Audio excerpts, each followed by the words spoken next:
wala lagi.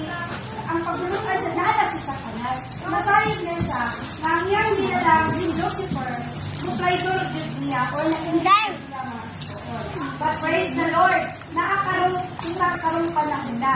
Kung saan man nato, nga, magtutog nato ang kaaway sa Diyos.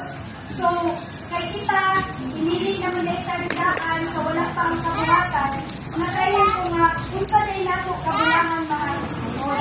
Kita na itong kilalang dipilin niya, aron usa sa pakig-away, sa espirituhalong pakig-away. Amen. Ito nga, praise the Lord.